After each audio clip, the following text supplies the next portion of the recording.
Magandang araw po sa inyong lahat. Purihin ang ating Panginoon sa araw na ito dahil tayo ay binigyan niya ulit ng isa na namang pagkakataon para tayo po ay makapagbulay-bulay ng kanyang mga salita niya na magpapatibay, magpapatatag at magpapalakas po sa ating lahat. At alam ko na ang Diyos na nangako sa Lamentations chapter 3, 22 to 23, that the steadfast love of the Lord never ceases, His mercies never come to an end, they are new every morning, great is thy faithfulness. Pangako niya na ang kanyang katapatan ay mananatili at ito'y laging sariwa sa bawat umaga. Sa kabila ng global crisis na ating nararanasan, ito pong COVID-19 pandemic na ito, alam ko na ang Diyos ang nag-iingat, ang Diyos ang gumagabay, ang Diyos ang patuloy na sumasama sa atin. Kaya po tayo nakaka-survive, kaya po mayroon tayong buhay, mayroon tayong kalakasan, at mayroon po tayong hope at pag-asa sa ating pong mga buhay. Tunghayan po natin ang sinasabi po ng Psalm 121. Nais ko pong basahin ang sinasabi po ng psalmist. Verse 1, ang sabi dito ay, "Look up to the mountains, does my help come from there?" Verse 2, "My help comes from the Lord, who made heaven and earth." 3, "He will not let you stumble. The one who watches over you will not slumber." And verse 4, "Indeed, he who watches over Israel never slumbers nor sleeps." And Psalm 121 sa verse 5 po, tignan natin. "The Lord Himself watches over you. The Lord stands beside you as your protective shade." And verse 6, "The sun will not harm you by day, nor the moon at night." And 7, "The Lord keeps you from all harm and watches over your life." And verse 8, "The Lord keeps watch over you as you come and go, both now and forever." And God will bless the very reading of His Word. Ito po yung ating pagbubulay-bulayan. Ano nga po ba ang ating sitwasyon ngayon? Mayroon po ba tayong mga tinatawag na health problems, medical problems, o maaring yung iba po, kamag-anak marahil, ay mayroong dumadaan sa tinatawag na battle against this COVID-19, itong disease na ito. O mayroon po ba tayong relational problem? Mayroon po ba tayong tinatawag na financial problem? No, hindi natin alam paano natin babayaran yung ating mga bills. Dahil sa sitwasyon po ngayon ay medyo yung ating income ay halos siguro hindi sapat at pinagkakasya lang po natin para makasurvive tayo araw-araw. Ito po ay iba't ibang klase ng problema, world problems, that in this situation wherein there is world panic and so much uncertainty, ay the question is this: where do you turn for help? Kanino nga po ba tayo dapat lalapit? Kanino po tayo pwedeng umasa?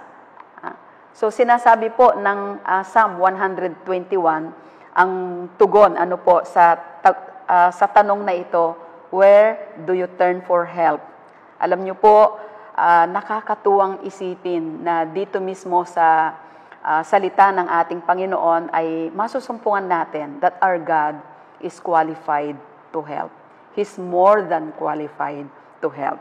Kaya tignan natin at bulay-bulayin natin ang Psalm 121. No po? So, makikita natin dito yung mga rason why the Lord is qualified to be our helper and mighty to save. Ang Diyos po natin ay more than qualified para tayo po ay tulungan. And He is mighty to save.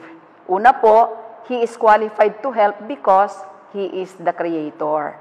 Ang Diyos ay talagang kaya niya, at magagawa niya ang lahat ng ito. Magagawa niya tayong tulungan, magagawa niya tayong abutin, sapagkat siya po ang may likha ng lahat ng bagay. Can you imagine this God who created the heavens and the earth? He is more than willing to help you. Siya po na lumikha ng lahat ng bagay ay nagnanais na tayo abutin, tulungan, na tayo po ay kalingain at tayo po ay patuloy na bigyan ng kapayapaan para mawala po ang mga takot at ang mga pangamba sa ating pong mga buhay. The psalmist says that when you need help, you have first-class direct access to the highest power that exists in this universe. And that is the maker of heaven and earth, sabi po ng Psalm 121 verse 1. Nais kong basahin ang Psalm 121 verse 1. I lift up my eyes to the hills. Where does my help come from? Ito po yung sagot. So yung question, where does my help come from? Kanino nga ba manggagaling ang tulong ko? Yung iba siguro sinasabi, Lord, paano na kami? Paano na yung pangailangan namin? Yung pang-araw-araw namin kakainin? Paano? Ang daming tanong na paano? Ang daming tanong na kanino tayo hihingi ng tulong? Siguro mayroon na tayong mga taong nilapitan.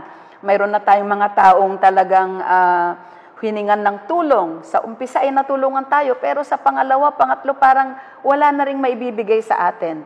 May sagot po ang psalmist. Ang sabi dito, my help comes from the Lord, the maker of heaven and earth. Ang aking tulong ay manggagaling sa Diyos na lumikha ng langit at ng lupa. Ang nais lang ng ating Panginoon, tumawag tayo sa Kanya. Ano po? Kasi kaya ng Diyos. Walang imposible sa Kanya. Hindi maikli ang Kanyang kamay. Hindi bingi ang ating Panginoon. Hindi siya bulag. Nakikita niya tayo, naririnig niya tayo, at kaya niya tayong abutin sa ating kalagayan, sa ating mga pangangailangan. Kaya din po ang sinasabi ng Jeremiah 33 verse 3, call unto me, and I will answer thee, and I will show thee great and mighty things which you do not know. Yan ang invitation ng Diyos sa ating lahat, na sa panahon na tayo po ay nangangailangan ng tulong, ay lumapit tayo sa Diyos na lumikha ng lahat ng bagay at siyang nag-anyaya sa atin. Call unto me, tumawag kayo sa akin at ako ay sasagot. At hindi lang sasagot ang Diyos, magpapakita siya ng mga dakilang bagay, kamanghamanghang bagay. Kasi ang Diyos ay Diyos ng mga imposible. Siya ay Diyos ng mga himala. Dahil siya ang Diyos na lumikha ng lahat ng bagay na ating nakikita. Ang sabi po ng Isaiah 40 verse 28, do you not know? Have you not heard? The Lord is the everlasting God, the creator of the ends of the earth. He will not grow tired or weary, and His understanding no one can fathom. Tunay nga po na ang ating Panginoon ay sabi niya sa pamagitan po ng talatang ito sa Isaiah chapter 40 verse 28, hindi nyo ba alam, hindi nyo ba narinig na ang Panginoon, siya po ang Diyos na makapangyarihan sa lahat. Siya ay Diyos na walang hanggan. The creator of the heavens and the earth, creator of the ends of the earth. At hindi daw napapagod itong Diyos na ito. He will not grow tired or weary, and His understanding no one can fathom. Pati yung kanyang kaisipan. Alam niyo po, bago pa man po natin naisip ang isang bagay, alam na ng Panginoon. Naisip na ng Panginoon. God never reaches a stage when He's not qualified to help. There isn't an area of our lives that He isn't powerful enough to help. Kailangan ba natin ng strong God? How about the one who created the Milky Way? Wow! Dito pa lang ay makikita na natin na talagang mayroon tayong assurance na tutulungan tayo ng ating Panginoon. Maring ang pakiramdam natin parang lulubog na tayo no? Pakiramdam natin parang babagsak na tayo. Pakiramdam natin parang bibigay na tayo. Don't give up. Let's all be reminded of the Word of God. Sa Exodus chapter 14, makikita din po natin ang isang senaryo na naranasan ng mga anak ng Diyos at sa pangunguna po ni Moses. Sabi ng Exodus 14, dito po sa verse 13, but Moses answered, don't be afraid. Don't run away. Stand where you are and watch the Lord save you today. You will never see these Egyptians again. And 14, you will not have to do anything but stay calm. Ito po yung maganda, stay calm. Pumayapa tayo. Why? Because the Lord will do the fighting for you. No, ang Diyos ang makikipaglaban sa iyo. Ang Diyos ang tutulong sa iyo. He is mighty to save. Siya po ay Diyos na makapangyarihan sa lahat. Naalala sa Matthew chapter 14, ano po? Isang senaryo kasama nila. Ang Panginoon ay palapit, natakot, nagulat itong sila Peter at yung mga nakasakay doon sa bangka. At si Peter, nakita niya ang Panginoon, akala niya multo, pero andun ang Diyos. At ang sabi niya, Peter, halika, ako ito. At nung lumapit si Peter, naglalakad, sa ibabaw ng tubig, nakapaglakad sa ibabaw ng tubig. Subalit nung inalis na niya ang kanyang paningin sa Panginoon, unti-unti na siyang lumulubog. At ang sabi niya, Lord, save me. Yung three-word phrase na ito, three-word na prayer na ito ay tinugon ng Panginoon at siya ay hinawakan ng Panginoon at siya ay iniahon doon sa tubig. Tinulungan siya ng Panginoon. Ang isang bagay na makikita natin doon, nakasubaybay ang Diyos. Nung sila'y naglalayag, nung sila po ay natatakot, nung sila po ay marahil, sila po ay parang nasa panganib, andun ang Panginoon. So katulad din ng mga Israelita, nung sila po ay magko-cross ng Red Sea, makikita natin na sila'y hinahabol ng kanilang mga kaaway, ng mga Egyptians. At wala silang masuungan, wala silang mabalingan, wala silang mahingan ng tulong. Sa kanilang harapan, andyan ang Red Sea, andyan ang dagat na pula. Sa kanilang mga paligid, andyan ang mga kabundukan. Marahil doon sa kanilang kaliwa, andun ang wilderness, andun ang ilang. At sa kanilang likuran, andun ang kanilang kalaban. Hinahabol sila para patayin. Wala silang mabalingan. In front is the Red Sea. Sa kanilang kapaligiran, andyan ang kabundukan, andyan ang ilang. Sa likod, andyan ang kalaban. Pero sila po ay tumingin sa Panginoon. Sila po ay tumingin sa Panginoon. Hindi sila tumingin doon sa likod. Hindi sila tumingin doon sa kanan o sa kaliwa. Hindi sila tumingin doon sa kanilang nasa unahan, kundi tumingin sila sa Panginoon. Alam niyo po, may mga kapahayagan dito that defeat comes from looking back. So don't look back.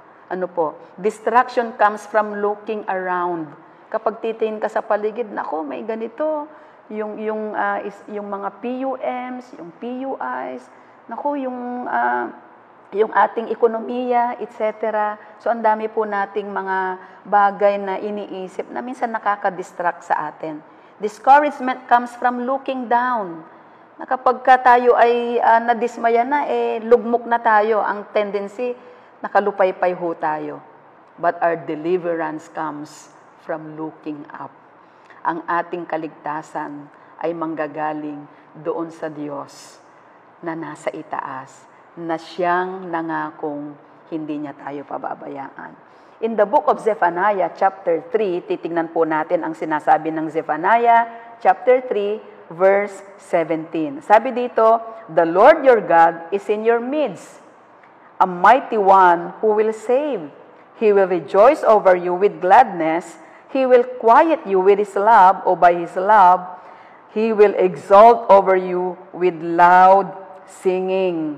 Makikita po natin dito, sa Zephaniah chapter 3, na pinangako din ng Panginoon through Zephaniah, na ang Diyos natin ay nasa ating kalagitnaan. He is mighty to save. He is the one who is more than willing to help. Nandito po ang pangako ng ating Panginoon that He will rejoice over us with singing. Nandun ang promises of future favor, nandun ang promises of prosperity, nandun ang promise that He is mighty to save, He is mighty to take away the sins. Sa buhay natin, ililigtas tayo sa lahat ng tinatawag na trouble, sa lahat ng kasalanan. Tayo ay magkakaroon ng tinatawag din na kapatawaran sa ating mga kasalanan, ilalayo tayo ng Diyos sa kasalanan, and then ililigtas tayo ng ating Panginoon. So, God is able to save and God is able to help us. So, huwag nating hayaan na manakaw ng kaaway ang mga magagandang pangako ng ating Panginoon sa ating pong mga buhay. So pangalawa po, tingnan natin ang second thing. He is qualified to help us because of His track record. Ano po? He is qualified to help us because of His track record.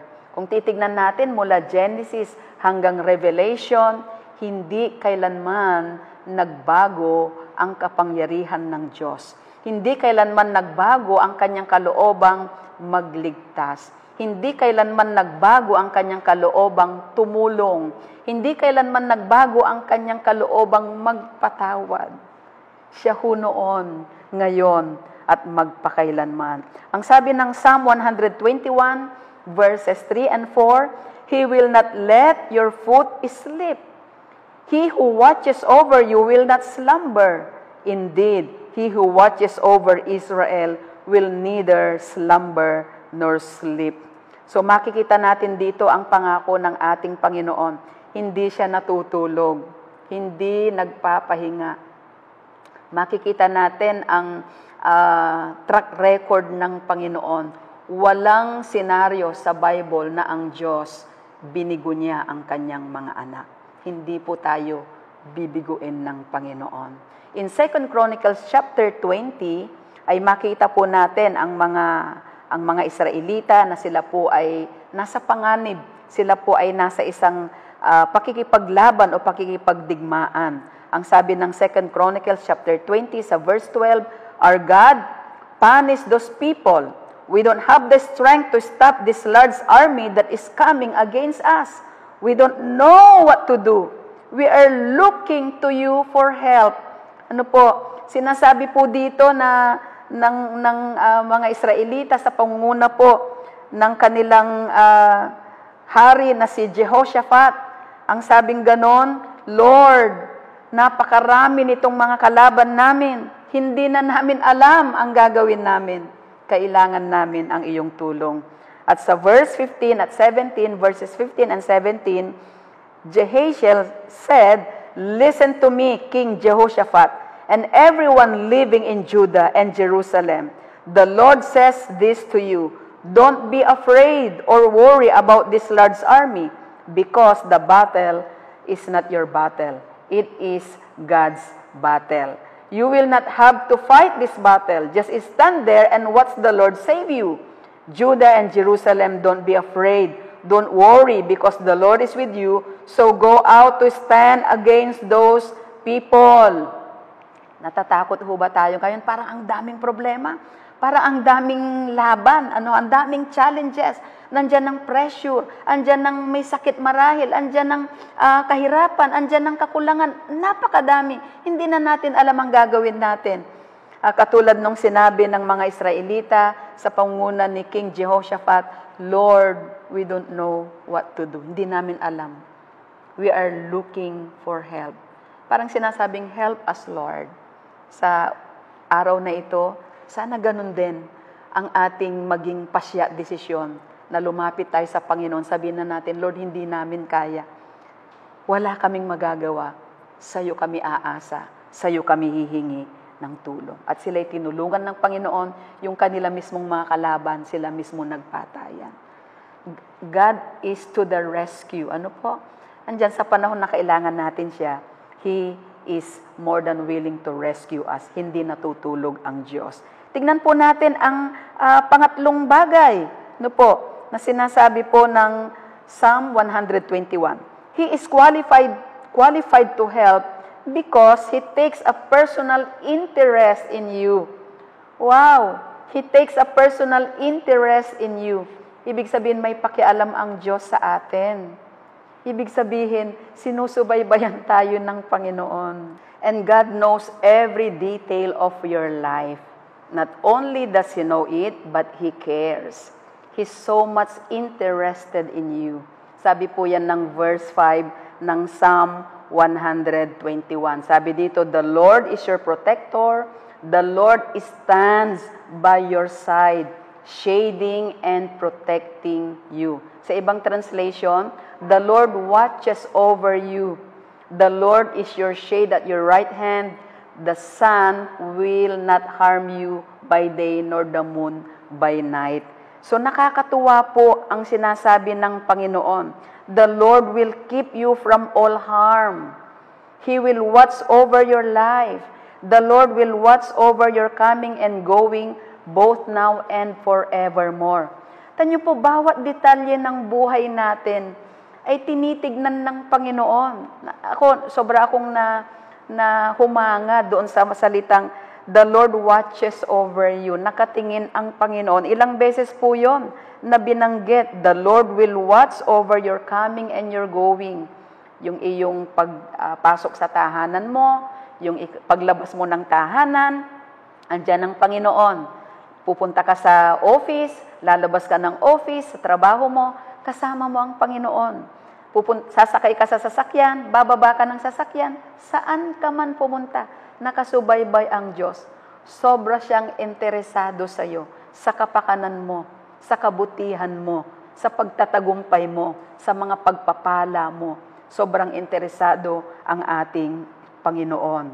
So hindi niya tayo pababayaan. The sun will not harm you by day or the moon by night. Sa araw man, hindi tayo mapapahamak. Sa gabi man, hindi tayo dapat matakot kasi ang Panginoon ang patuloy nakakalinga, mag-iingat, magtatanggol sa ating pong mga buhay. So, magkaroon tayo ng tinatawag na honesty check. Ano po? Let's do an honesty check here. When we get into trouble, God is often the last place we turn to. Ano po? Kapag tayo po ay may pagsubok, mayroong mga problema, minsan nakakalungkot kasi ang huli nating binabalingan ay ang Diyos. Ang Lord, una't higit sa lahat. Sa Kanya tayo bumaling. Sa Kanya ho tayo lumapit. Let's turn to God. We often divide life into different compartments.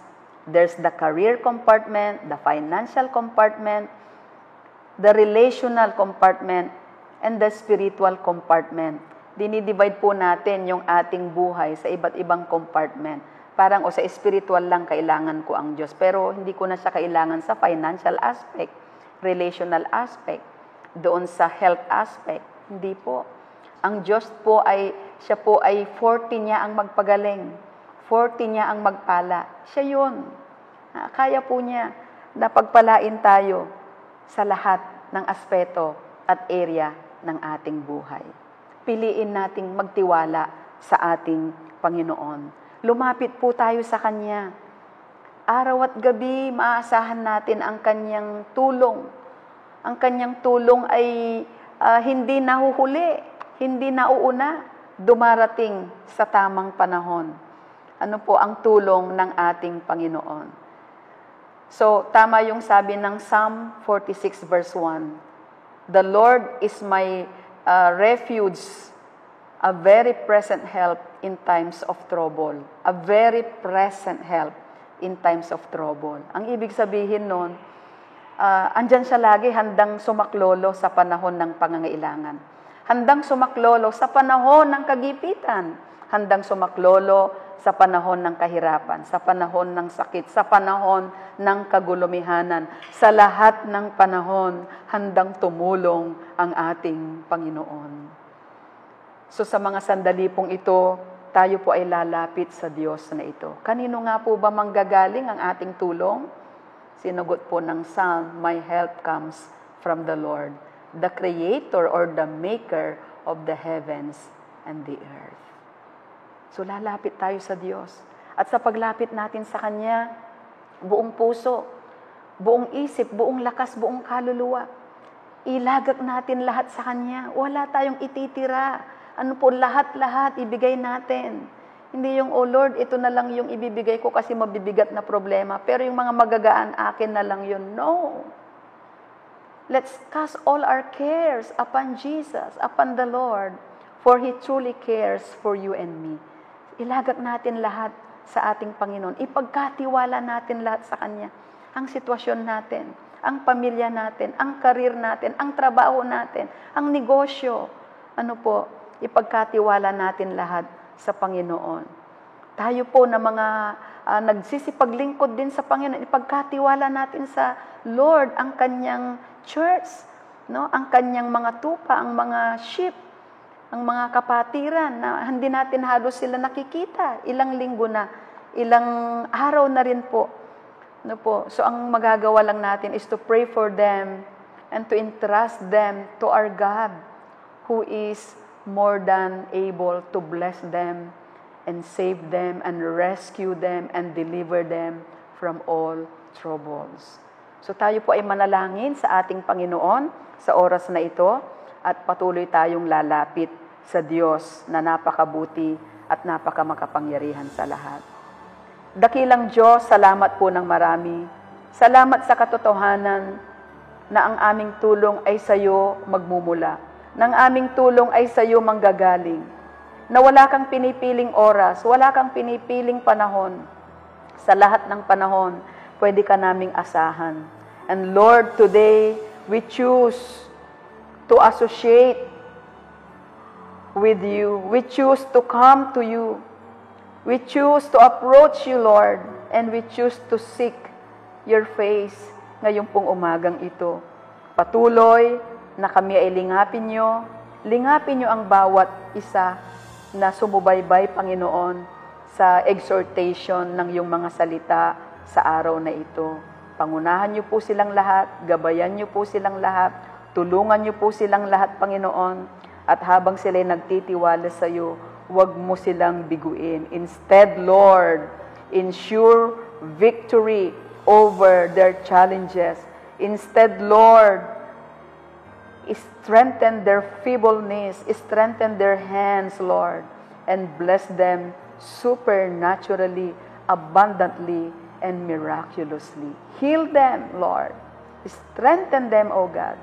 Bless them with all the blessings that heaven can offer. At alam namin, Lord, pati po yung mga patients ngayon, dala nitong pandemic na ito, pati yung mga persons under investigation, persons under monitoring, lahat ng health workers, lahat ng frontliners, mula Panginoon sa aming Pangulo, sa executive, legislative, and judiciary branches ng aming pamahalaan, hanggang sa provincial government namin, sa local government, sa barangay, Panginoon, level, kayo po ang patuloy, O Diyos, na umabot sa aming lahat. Tulungan mo ang aming bayan. Tulungan mo, Panginoon, ang lahat ng pinuno, ng lahat ng mga bansa sa buong mundo. At ikaw ang patuloy na magpakilala sa kanilang lahat. Patuloy na inaangkin namin, Lord, na kayo ang Diyos, kayo ang Panginoon ng aming bansa at ng buong mundong ito. Sa iyo ang karangalan, sa iyo ang papuri, sa iyo ang pasasalamat. Ito po ang aming panalangin. I-bless mo rin, Lord, ang aming mga spiritual leaders, spiritual frontliners, ang aming pong Brother Eddie Villanueva, ang mga pastors, Lord, at ang buong body of Christ, Panginoon. Magkaisa kaming lahat para labanan ang COVID-19 na ito. And we are more than sure, Lord, we are more than convinced that the battle is not ours. The battle is the Lord's. To you alone we give the praise, we honor you and we praise you. In Jesus' mighty name, amen and amen and amen. So magandang araw muli sa ating lahat. Pagpalain tayo ng ating Panginoon.